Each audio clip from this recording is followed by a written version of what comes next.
எல்லாம் அல்லாஹ் சுப்ஹானஹு வ தஆலாவின் திருப்பெயர் கொண்டு ஆரம்பம் செய்கின்றேன்.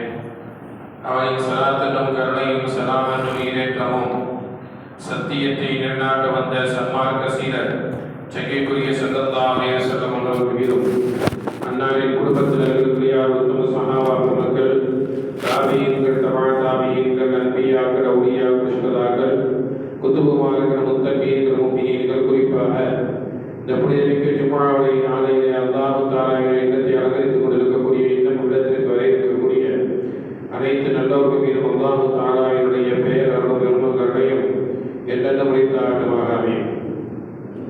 கணியத்திற்குரிய பெரியவர்களே, ஹிஜ்ரி 1446 வருடத்தில் 30வது மாதமாக இருக்கக்கூடிய புனிதம் வாய்ந்த ரமதானுடைய மாதத்தினுடைய 3வது ஜும்ஆவிலே இறைவனுடைய வணக்கத்தை நிறைவேற்றுவதற்காக வேண்டிய இடத்தில் நாம் கூறியிருக்கின்றோம். எல்லாம் அல்லாஹ் தஆலா நமது நாயகம் ஸல்லல்லாஹு அலைஹி வஸல்லம் அவர்கள் இந்த ரமதானுடைய மாதத்தின் ஜும்ஆவிலே என்னென்ன ஷைர்களை நலவுகளை அவர் கேட்டார்களோ அவை அனைத்தையும் நமக்கு தந்து எந்தெந்த ஷர்றுகளை எந்தெந்த கருதியை விட்டு பெருமானார் ஸல்லல்லாஹு அலைஹி வஸல்லம் அவர்கள் பாதுகாப்பு செய்தார்களோ அவை அனைத்தை விட்டு நம் அனைவருடைய பாதுகாத்து வருவானாக. ஆமீன். கணியத்திற்குரிய பெரியவர்களே, அல்லாஹ்வுடைய மாபெரும் கிருபையினால் 2 பத்துக்களுடைய 2வது பத்தின் இறுதி நாளிலே ஜும்ஆவுடைய நாளிலே நாம் இருந்து கொண்டிருக்கின்றோம். இன்ஷா அல்லாஹ் இன்று இரவில் இருந்து அல்லாஹ்வுடைய பெரிய கிருபையால் ஒத்தைப்படையான இரவுகள் நபிகள் நாயகம் ஸல்லல்லாஹு அலைஹி வஸல்லம் அவர்கள் ரமதானுடைய மாதத்தின் இறுதி பத்தில் ஒற்றைப்படையான இரவுகளில் நீங்கள் லைலத்துல் கத்ரை தேடிக் கொள்ளுங்கள் என்று சொன்னார்கள் அல்லவா? அந்த இரவு இன்ஷா அல்லாஹ் இன்றைக்கு ஆரம்பமாக இருக்கிறது. இன்றைக்கு இரவு இன்ஷா அல்லாஹ் ஆரம்பமாக இருக்கிறது. அருமையான மக்களே, இந்த இரவில் இந்த 10 நாட்களில் தொடராக நபிகள் நாயகம் ஸல்லல்லாஹு அலைஹி வஸல்லம் அவர்கள் பள்ளியிலே இஅ்திகாஃப் இருந்தார்கள். அல்லாஹ்வுடைய பெரிய கிருபையால் இன்றைக்கு ராத்திரிக்கு நம்ம பள்ளியில ஒரு 3 பேர்கள் 10 நாட்கள் தொடர்ந்து ஒரு ஆஜியாகும். மற்றபடி இன்னும் 2 பேர்கள் ஒரு நாள் 2 நாள் என்ற அடிப்படையில் 3 பேர்கள் இன்ஷா அல்லாஹ் இன்று இரவுக்கு நம்முடைய பள்ளியில நம் எல்லோரின் சார்பாகவும் இருக்கின்றார்கள். ஏனென்றால் நாம் தராவீஹ் தொழுகை சொல்லியிருக்கின்றோம். அதாவது இஅ்திகாஃப் என்பது சுன்னத்தை முஅக்கதா, முக்கியமான சுன்னத். இந்த சுன்னத்தை ஒரு ஆளாவது பள்ளிவாசலில் இருக்க வேண்டும். இல்லை என்று சொன்னால் அந்த ஜமாத்தினுடைய மன்னாவினுடைய எல்லோருமே குற்றவாளிகள், எல்லோருமே குற்றம் செய்தவர்கள். குறிப்பாக அந்த நிர்வாகிகளும் இமாமும் அல்லாஹ்வின் பதில் சொல்ல வேண்டும். ஏன் இமாமுக்கு இந்த வேலை? இஅ்திகாஃபை பற்றி சட்டங்களை சொல்லி வலியுறுத்தி மஹல்லாவில் ஒருவரையாக இருக்க வைப்பது இமாமுடைய பணி. நிர்வாகத்துடைய பணி யாரையாவது ஏற்பாடு செய்து அதற்குள்ள வழிமுறைகளை செய்து அவர்களை இருக்க வைப்பது, அவர்களுக்கு வேண்டிய வசதிகளை எல்லாம் பள்ளிக்குள் செய்து கொடுத்து. நிர்வாகத்தினுடைய பணியே என்ன தெரியுமா? ஒரு ஜமாத்தினுடைய நிர்வாகம் என்று சொன்ன பணியே என்ன தெரியுமா? அந்த பள்ளியில் இருக்கக்கூடிய நிகழ்வுகள் அனைத்தும் லைட்டு மாற்றுவதற்கும் பேர் போடுவதற்கும் நோம்பு கட்டி காட்டுவதற்கும் நிர்வாகம் தேவையில்லை. அது எல்லோரும் பண்ணிவிட்டு போயிடுவார்கள். என நிர்வாகத்தினுடைய பணி அங்கே நடைபெறக்கூடிய அமல்கள் என்னென்ன அமல்கள், சரியத்தினுடைய சட்டத்திட்டங்கள் என்னென்ன விஷயங்கள் நடைபெறுகின்றது, எந்தெந்த விஷயங்களில் பாராமுகமாக இருக்கின்றோம், எது பேணப்படுகின்றது, எது பேணப்படவில்லை, எதை சரிபடுத்த வேண்டும், எதை முறைப்படுத்த வேண்டும் என்பதை எல்லாம் இமாமும் நிர்வாகமும் சேர்ந்து முடிவு செய்து அந்த பள்ளியினுடைய வளர்ச்சிக்கு, பள்ளியினுடைய வளர்ச்சி என்று சொன்னால் பள்ளியை மேலே மேலே கட்டுவதற்கு பெயர் அல்ல, பள்ளிக்கு ஏசிகளை போடுவது வேலை அல்ல, பள்ளிக்கு வேண்டிய லைட்டுகளை போடுவது பணி அல்ல, பள்ளிக்கு வேண்டிய பேருகளை போடுவது பணி அல்ல. பள்ளியினுடைய வளர்ச்சி என்பது மார்க்க விஷயத்தில், ஷரியத்தினுடைய விஷயத்தில், மார்க்க அனுஷ்டானங்களில், மார்க்கம் சொல்லக்கூடிய நடைமுறைகளில் நம்முடைய பள்ளி பேணப்படுகின்றதா, பேணப்படவில்லையா, மார்க்கம் சரியாக உரைப்படுத்தப்படுகின்றதா, படவில்லையா, 5 நேர தொழுகைகள் ஒழுங்காக நடைபெறுகின்றதா, அந்த தொழுகைகள் சரியாக பேணப்படுகின்றதா, அந்த தொழுகையில் எத்தனை மக்கள் கலந்து கொள்கின்றார்கள், அந்த மக்களுடைய நிலைகள் என்ன, அவர்கள் எல்லோரும் நம்முடைய ஜமாத்தை சேர்ந்தவர்களா, நம்முடைய பள்ளியிலே பதிவு செய்யப்பட்டவர்களா, ஒவ்வொரு குடும்பத்தில் எத்தனை பேர் இருக்கின்றார்கள், இதையெல்லாம் சேர்த்து யார் வசதியானவர்கள், வசதி இல்லாதவர்கள், யார் கொடுப்பவர்கள், யார் கொடுப்ப வாங்குவதற்கு தகுதியானவர்கள், இவை எல்லாத்தையும் ஆராய்ந்து ஒருவர் படிக்கவில்லை, ஏன் படிக்கவில்லை, என்ன காரணம், ஏன் அவன் கடைக்கு வேலைக்கு போகின்றான், அவனுடைய வசதி இல்லை, வசதிக்கு வேண்டிய பணிகளை செய்து கொடுப்பது. இப்படித்தான் நிர்வாகத்தினுடைய பணியை தவிர இது ஒரு பொறுப்பே தவிர இது ஒரு பதவி அல்ல. இமாம் என்பதோ நிர்வாகம் என்பதோ பதவி அல்ல. நான் இப்படி இவ்வளவு பேசுறேன்னு சொன்னா நாளைக்கு அண்ணன் போய் சொல்லி பெரிய அசத்தியம் இப்படி பேசுறாரு அப்படி சொல்றாரு. நீங்க சொல்றது உங்களுக்கு இங்க வந்து நின்று அண்ணாவுக்கு தான் பயப்படணும். இந்த இடம் ரசூலுல்லாஹ் நின்ற இடம், நபி நின்ற இடம். இங்க வந்து நின்று அண்ணாவுக்கு பயப்படணும். அவர் பாப்பாரு, இவர் பாப்பாரு, அவர் தான் சொல்லிடுவாரு, இவர் தான் சொல்லிடுவார், இவர் தான் பாப்பாரு. அந்த வேலை யாரு? அந்த வேலை நீ கொடுக்குற சம்பளமோ, நீ கொடுக்குற இதை வந்து தூசிக்கு சமம். இதனுடைய மதிப்பு, இதனுடைய கண்ணியம், இதனுடைய உயர்வு அண்ணாவோட பெற வேண்டும். யௌமா குல்லு உனாஸி பிமா குர்ஆனுடைய வசனம் பேசும். நாளைக்கு மஹ்ஷர் மைதானத்தில் இமாமுக்கு பின்னால் எல்லோரும் இருக்கப்படுவார்கள். இப்ப இந்த ஜமாத்துல நான் இமாமா இருக்கிறேன்டா, நான் இருப்பது 2 நாளோ 2 மாசமோ 2 வருஷமோ 20 வருஷமோ அதுவே விஷயம். ஆனால் நான் இமாமா என்ற காரணத்தால் எனக்கு பின்னால் தொழுதவர்கள் என்னோடு எழுப்பப்படுகிறார்கள் மஹ்ஷர் மைதானத்தில். அவன் எழுப்பப்படுறாங்க என்ன அர்த்தம் சொல்லுவாங்க. இமாமோட சேர்ந்து அந்த மக்கள் எழுப்பப்படுகிறார்கள் குர்ஆன் பேசுகிறது என்ன அர்த்தம்? அந்த மக்களுடைய பின்னால் தொழுத 100 பேர்கள், 200 பேர்கள், 50 பேர்கள், 5000 பேர்களுடைய பொறுப்பு அந்த இமாமை சேர்ந்தது. பதில் சொல்லியாக வேண்டும், இமாம் பேசியாக வேண்டும். இமாமுக்கு அந்த கடமை இருக்கிறது. எல்லோருடைய பொறுப்பையும் இப்ப ஒண்ணுங்க தொழு வைக்கிறார், இமாம் தொழு வைக்கிறார் சொல்றேன். இமாமுக்கு ஒரு தவறு வந்துட்டா இமாம் என்ன செய்வார்? சஜிதா செய்வார்.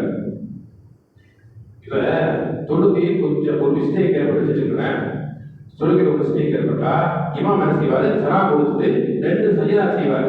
யாருக்கு ஏற்பட்ட மிஸ்டேக்? அது யாருக்கு ஏற்பட்டது? இமாமுக்கு ஏற்பட்ட மிஸ்டேக். ஆனா நீங்க 200 பேர் எதுக்கு சஜிதா செய்யணும்? நீங்க 200 பேர் எதுக்கு என் பின்னால சஜிதா செய்யணும்? தப்பு செஞ்சது நான், தப்பு செஞ்சது இமாம். இமாம் தப்பு செய்யும் போது இமாம் 2 ரக்காத் சலாம் ஒரு சலாம் ஒரு தொழுகையில் தவறு நடந்து உதாரணத்துக்கு இப்போ சின்ன உதாரணம் உங்களுக்கு தெரியுதுன்னு சொல்றேன். இப்ப ஜும்மா தொழுகை எத்தனை ரக்காத்துங்க? ஜும்மா தொழுகை எத்தனை ரக்காத்து? 2 ரக்காத். நான் ஒரு ரக்காத்துல உட்கார்ந்தேன்னு வச்சுக்கிறேன், ஒரு ரக்காத் உட்கார்ந்தேன். நீங்க சுப்ஹானல்லாஹ் தெரியும், இமாம் மாத்தமா செஞ்சா சுப்ஹானல்லாஹ் சொல்லணும். நான் ஒரு ரக்காத்துல உட்கார்ந்தாலும் 3 ரக்காத்துல எந்திரிச்சாலும் இப்ப 2 ரக்காத்துல தொழுகைக்கணும். நான் 3 ரக்காத்துல எந்திரிச்சிடுறேன், மனசு மறதியா இருந்தேன். நான் ஒரு ரக்காத்துல உட்கார்ந்துட்டாலும் அல்லது 3 ரக்காத்துல நான் எந்திரிச்சிட்டாலும் நீங்க என்ன செய்யணும்? சுப்ஹானல்லாஹ் பின்னால ஒரு சத்தம் சுப்ஹானல்லாஹ் அப்படி சொல்லிட்டு தொழுகைக்குள்ளேயே அப்ப இமாம் உஸ்தாதா என்ன செய்வாரு? உட்கார்ந்தவரு ஆகாரம் ஏதோ தப்பு செய்யும், ஒரு ரக்காத்துல உட்கார்ந்து எந்திரிச்சாரு, உட்கார்ந்தவரு எந்திரிச்சாரு. இப்ப எந்திரிச்சிட்டா இந்த தொழுகைக்குரிய சத்தம் என்ன தெரியுமா? நல்லா கேட்கிறது எல்லாரும். இமாம் அத்தஹியாத்து மட்டும் ஓதி ஒரு பக்கம் சலாம் கொடுத்து 2 தடவை சஜதா செய்யணும். 2 தடவை சஜதா செஞ்சுட்டு மறுபடியும் எந்திரிச்சு உட்கார்ந்து மீண்டும் அத்தஹியாத்துல ஆரம்பிச்சு தரூத் இப்ராஹிம் ஸலவாத் ஓதி அப்புறம் வந்து துஆ ஓதி அப்புறம் இமாம் சலாம் கொடுக்கணும். சரி, இது யாரு செஞ்ச தப்பு? இமாம் செஞ்ச தப்பு. ஆனா நீங்க பின்னாடி ஒரு 200 பேர் தப்பு செஞ்சீங்களா? தப்பு செய்யல. ஆனா இமாம் சஜதா செய்யும் அவர் செஞ்ச தப்புக்கு அவர் சஜதா செய்யும் போது பின்னால் தொழக்கூடிய எல்லோருமே அந்த சஜதாவை செய்கின்றீர்கள், செய்து ஆக வேண்டும், செய்து ஆக வேண்டும். ஏனென்றால் இந்த 2 ரக்காத் தொழுகையை இத்தனை பேருடைய தொழுகையை தாங்கி பிடிப்பது அந்த இமாம். அந்த தொழுகையில் ஏற்பட்ட நன்மைக்கும் இமாம் பதில் சொல்ல வேண்டும், கெட்டதுக்கும் இமாம் பதில் சொல்ல வேண்டும். தவறுக்கும் இமாம் நன்மையான விஷயங்களா இருந்தாலும் கூட ஏன் இதை கூட்டி சொன்னாய், ஏன் இதை அதிகப்படுத்தினாய், 3 தடவை தஸ்பீஹ் சொல்லணும், ஏன் 5 தடவை சொன்ன, ஏன் 7 தடவை சொன்ன என்ற பொறுப்புக்கும் இமாம் பதில் சொல்லணும். தவறு ஒன்று நிகழ்ந்து விட்டால் அது தவறுக்கும் இமாம் பதில் சொல்ல வேண்டும். உங்களை குற்றம் பிடிக்கப்படாது. 200 பேர் என் பின்னால் தொழுகையில் உங்களை குற்றம் பிடிக்கப்படாது. அப்படிங்கிற போது ஒரு ஜமாத்தை ஒரு அல்லாவை தாங்கி இருக்கக்கூடிய பொறுப்பு நான் ஆரம்பத்திலே சொல்லிவிட்டேன். இது ஏதோ பள்ளிவாசலுடைய வசதிகள் பண்ணுவதற்காக வேண்டிய அல்ல.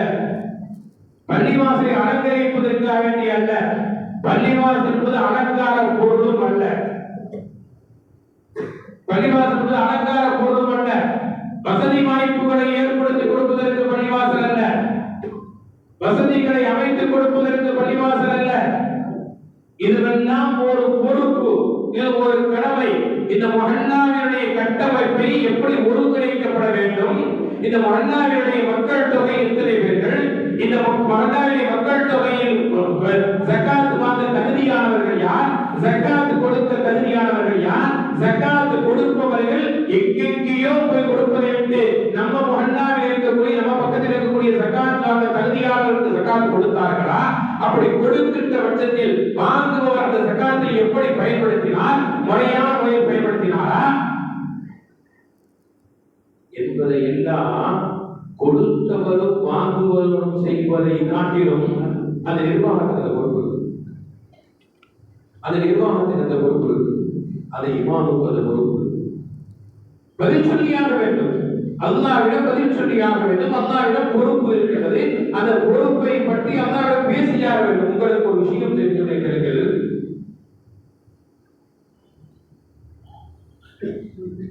மறுமை நாளில் ஒரு சின்ன விஷயத்தை சொல்லி முடிவு பண்ணுவோம். முதலாக ஒரு உயிர் தியாகி அல்லாஹ்வுடைய பாதையில் எதிரியோடு போரிட்டு ஷஹீதான உயிர் தியாகி கொண்டு வரப்படுகிறார். அவருக்கு பேர் ஷஹீத். அல்லாஹ்வுடைய அவர் கொண்டு வருகிறாங்க. போனா 3 பேர்கள் கொண்டு வந்து எடுக்கப்படுறாங்க. உன்னாவது அல்லாஹ்வுடைய பாதையில உயிர் தியாகம், இஸ்லாத்துக்கான உயிர் தியாகம் செய்த ஒரு உயிர் தியாகி. அல்லாஹ் போனா நீ என்னப்பா செஞ்ச உலகத்துல? யாருல எதிரி ஒருத்தி கொத்துனான், கொண்டான், இவன் அவனால் நான் அழிஞ்சு போனேன், அவன் கொண்டு விட்டான், இவன் நான் கொண்டு போய் நான் செத்து போய் நான் இறந்தது வந்து தீனுக்காக வேண்டி அப்படின்னு அவன் சொல்லுவான். இப்ப அண்ணா சொல்லுவான், சொல்லுதாங்க, நீ வந்து போருக்கு போனதோ, எதிரியை போய் சண்டை போட்டதோ, எதிரிட்ட குத்தி கொடுத்த ஊத்தா போனதோ, உடைய எல்லாரும் பார்க்கறது கூட ஷஹீது தியாகின்னு சொல்றவங்களுக்கு தாண்டி நீ செஞ்ச அந்த பேர் உலகத்தை கிடைச்சி சொல்றாங்க. எல்லாரும் ஒன்று சொன்னாங்க, அல்லாவுக்காக வேண்டியே போய் போரிட்டு அல்லாவுடைய பாதையில் கொல்லப்பட்டவருப்பா, ஷஹீதுப்பா அப்படின்னு எல்லாரும் சொன்னாங்க. அந்த பிள்ளை உலகத்தை கிடைச்சி போச்சு. அதனால முகம் கொப்பரை இழுத்து தள்ளப்பட்டு சும்மல் ஜகீம சல்லு சும்மதி சிறுசிறத்தின் தருவா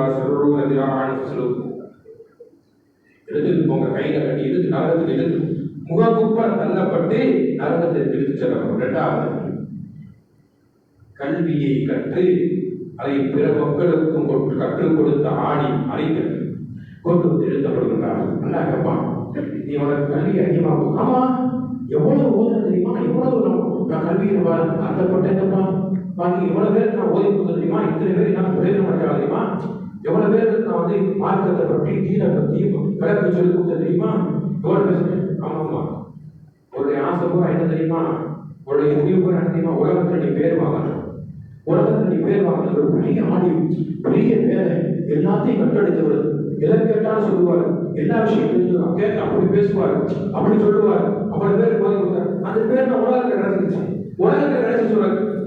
முகக்குப்பர தள்ளப்பட்டு நரகத்தை விட்டு வீசப்படும். ரசூலுல்லாஹி ஹதீஸ். 3வது மனுஷன், முதலாவதாக அல்லாஹ்வுடைய பாதையில தியாகம் செஞ்சு மரணித்தவர், 2வதாக வந்து ஆலிம், கட்டட ஆலிம், 3வதாக மிகப்பெரிய செல்வந்தர். அவர்கிட்ட என்ன, அம்மா எனக்கு ரொம்ப செல்வத்தை கொடுத்தியா, நான் மாறி ஏறி பழகிறேன், இத்தனை பேர் கல்யாணம் சொத்தை இத்தனை பள்ளிவாசல் கட்டினேன், இவ்வளவு பள்ளிவாசல் ஃபேன் போட்டேன், லைட் போட்டேன், ஏசி போட்டேன், இவ்வளவு வசதிகள் செஞ்சேன், என்ன ஏழை குமரங்களை வாழ வச்ச மதுரசா உதவி செஞ்சப்பா, எதுக்கு செஞ்ச தம்பி கட்டணுமா, எதுக்கு செஞ்ச நீ? உலகத்துல எல்லாம் உனக்கு இறையில குறைவர்கள் வாரி வளர்வார், ஏழைகள் எல்லாம் யார் போனாலும் கொடுத்துட்டே இருப்பாரு, நல்ல மனுஷன் எல்லாருக்கும் கொடுப்பாரு, பள்ளிவாசல் கட்டியிருக்காரு, மதுரசா கட்டியிருக்காரு, அதுக்கு உதவி இருக்காரு, முடிஞ்சு உலகத்தை எல்லாரும் சொல்லிட்டாங்க, பெரிய குறைவுரை பண்ணிட்டாங்க. முகக்குப்பர இழுத்து தள்ளப்பட்டு நரகத்துக்கு வீசப்படும். 3 பேர் அல்லாஹ்வுக்காக வேண்டி என் எதிரியோடு போரிட்டு மரணித்தேன் என்று சொன்ன ஒரு உயிர் தியாகி, குர்ஆனை கற்று அந்த கற்ற கணியை கற்றுக் கொடுத்த ஒரு ஆணி, மிகப்பெரிய செல்வந்தர். 3 பேர்களை முகக்குப்பர இழுத்து தள்ளப்பட்டு நரகத்துக்கு வீசப்படும். அருமையான மக்களே, முகஸ்துதிக்காக, பேருக்காக இந்த உலகத்தில் எந்த ஒரு காரியத்தை செய்தாலும் கூட அது வீணானது.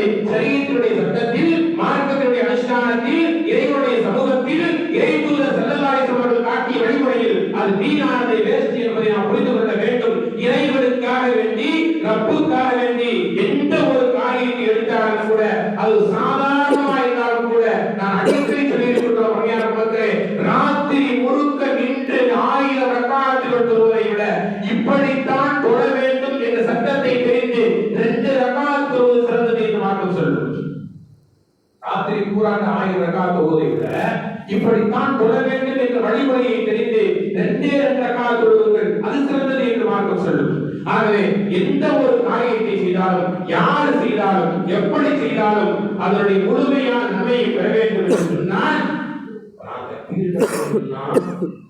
நான் தொழுவினால இவ்வளவு பேர் இருக்கான்னு தொழுலாம், இவ்வளவு தொழுக முடியுமா அப்படின்னு நினைச்சா என் ஈமானை பறிவுங்க, என் ஈமானை பறிவுங்க. நான் நிர்வாகம் பண்றாங்க பிரயாசம் நடக்குது, இல்லைன்னா ஒண்ணுமே நடக்காதுன்னா முடிஞ்சு போச்சு, முடிஞ்சு போச்சு, ஒண்ணுமே கிடையாது. பிரபலத்தில் எந்த ஒரு பிரயோஜனம் இல்லையே, எந்த விஷயம் இல்லையே. நான் தக்பீர் கட்டுகின்ற பொழுது எனக்கு முன்னால் அல்லாஹ் இருக்கின்றான், அல்லாஹ் என்னை பார்க்கின்றான். அவனுடைய பார்வை இருந்து நான் இந்த பக்கம் ஐனமா துவல்லு ஃபஸம்மவஜஹுல்லா குர்ஆன் பேசுகிறது. நீ எந்த பக்கம் இருந்தாலும் ஆயிருக்கேன் என்று அல்லாஹ், எந்த பக்கம் இருந்தாலும் ஆயிருக்கேன். தக்பீர் கட்டும் போது எனக்கு முன்னால் ரப்பு இருக்கின்றான், என் ரப்போடு பேச போகின்றேன் என்ற எண்ணத்தில் இந்த குறிக்கோள் தக்பீர் கட்ட வேண்டும்.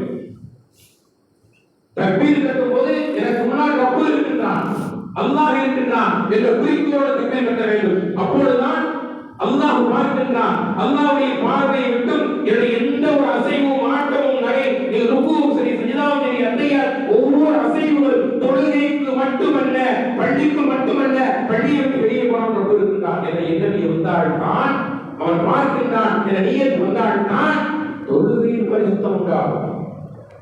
அந்த ஒரு நிலையை உண்டாக்குவதற்கு தான் இமாமும் நிர்வாகம். லைட்டு போறதுக்கும், ஃபேன் போறதுக்கும், ஏசி போடுறதுக்கும், பரிவாசம் கட்டுறதுக்கும், நோக்கி வச்சுறதுக்கும், இஃப்தாருக்கு நோக்கிறதுக்கு அது கிடையாது. ஷரியத்துடைய விஷயங்களுக்காக வேண்டி, மார்க்கத்தினுடைய அனுஷ்டானங்களுக்காக வேண்டி, மார்க்கம் சொன்ன வழிமுறைகளை பின்பற்றுவதற்காக வேண்டித்தான். அந்த நெறிமுறைகளை பின்பற்றினால் இல்லை என்று சொன்னால் உயிர் தியாகி, இறைவனுக்காக அர்ப்பணித்தேன் என்று சொன்ன உயிர் தியாகியை போன்று, இறைவனுக்காக கல்வியை பிள்ளைகளுக்கு கற்றுக் கொடுத்தேன் என்று சொன்ன ஆணிவை போன்று, இறைவனுடைய பாதையிலே சொத்தை கூட செலவழித்து குமர்களுக்கு மதரசாக்கள் பரிகாசம் என்று சொன்ன செல்வந்தனை போன்று முகங்குப்ப இழுத்து தள்ளப்பட்டு நரகத்தில் வீசப்படுவதை தவிர ரப்புக்காக வேண்டியிருக்க வேண்டும். நம்முடைய ஒவ்வொரு அசைவோடும் இறைவனுக்காக இருக்கக்கூடிய தோப்பிக்கு எல்லாம் அனைவர்களுக்கு மாற்றி தந்தவாறாக நம்முடைய மனக்கங்கள், வழிபாடுகள், விவாதத்துகள், எண்ணங்கள், குறிக்கோள்கள், நியத்துகள் அனைத்துமே முழுக்க முழுக்க உலகளாவிய லாபத்திற்காக வேண்டியோ, பெருமைக்காக வேண்டியோ, அகத்தைக்காக வேண்டியோ, மமதைக்காக வேண்டியோ, 4 பேர் பார்க்க வேண்டுவதற்காக வேண்டியோ, முகத்துரியோ இல்லாமல் ரப்புக்காக வேண்டி மட்டும் செய்யக்கூடிய நல்ல சீரேவிகளாக வாழும் காலம் வரை ஈமானோடு வாழ்ந்து, ஈமானோடு வாழ்க்கக்கூடிய நல்ல தோப்பியை நம் அனைவர்களுக்கு முதல் வழங்கி வருவானாக. ஆமீன் ஆமீன் யா ரப்பல் ஆலமீன். வாஹதான வித்திலா கத்தா துறை வாஹதான. அதான் நெருங்கி வாங்க.